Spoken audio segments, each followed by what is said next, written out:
So carrying on from that, what's changed? So ULAs used to be a great deal, and they seem to have soured over time. What are the factors that have played into that? Mark B, if I could get you to start. Well, I think a couple of things. I mean, just in the normal world, if I can call it that, a lot of customers got into ULAs and then found they weren't fit for purpose, because they didn't consume as much as they thought. They ended up paying too much. They didn't like the restrictions of it, and then eventually got themselves out of it. So, that's kind of, well, let's call that business as usual world. But clearly, 2020, here we are. We've got a pandemic now. Who knew this was coming along?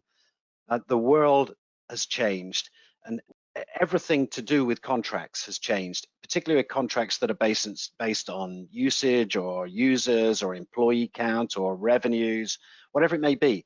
Look what's happened to pretty much every business in the last 2 or 3 or 4 months.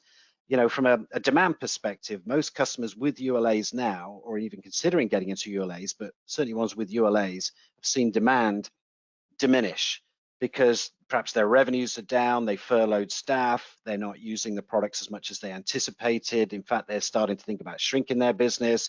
They may be looking at divestments they weren't thinking of.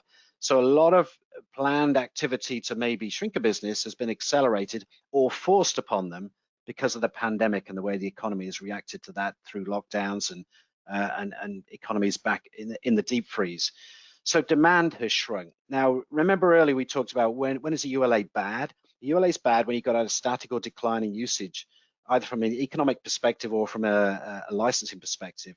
Well, guess what? In the pandemic, anyone who's got a ULA is probably using it less than anticipated. So guess what? A ULA is probably a bad license agreement to have through a pandemic. Now, who knew it was coming? Who didn't know it was coming?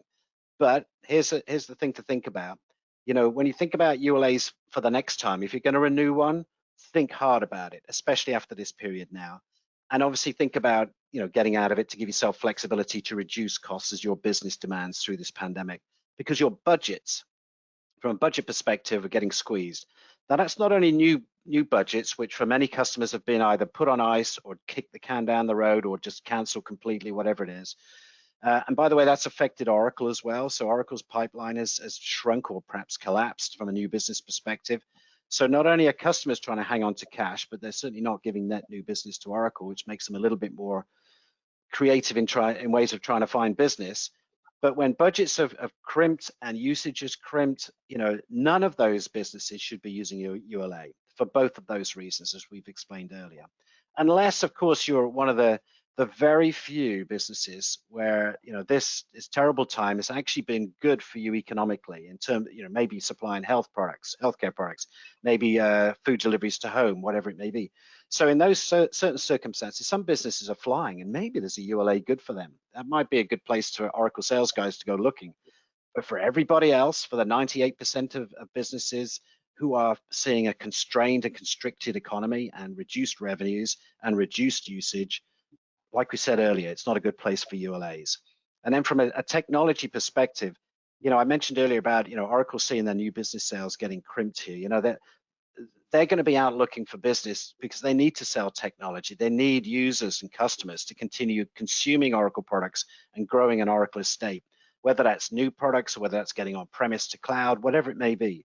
Oracle's keen to sell and push technology, but the world has kind of shut the doors and shut their wallets and shut their purses and said, look, we're not spending net new money. So what does that mean? It means Oracle's going to get a little bit more aggressive later in this year, I suspect, looking for ways to generate new money. Now, it's either flipping somebody who doesn't have a ULA to buy a ULA for all the reasons we mentioned earlier, or if you've got an existing ULA, maybe trying to renew it early, but trying to extend the term and increase the capacity of it, or throw an audit team in. So for whatever reason, you have to think of it as a two-sided coin. There's you trying to save money on one side of the coin, and perhaps because of that, maybe ULAs aren't right for you.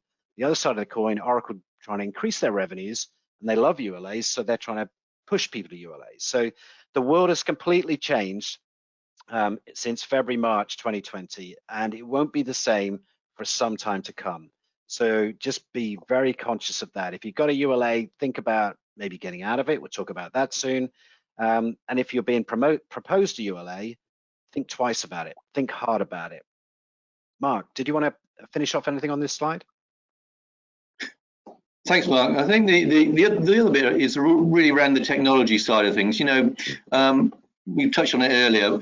Back in the day, you used to buy the Oracle ULA and then deploy all your systems because you would build your system yourself. You'd have a database, and then nobody brought out a package system, 15 years ago that actually suited your needs.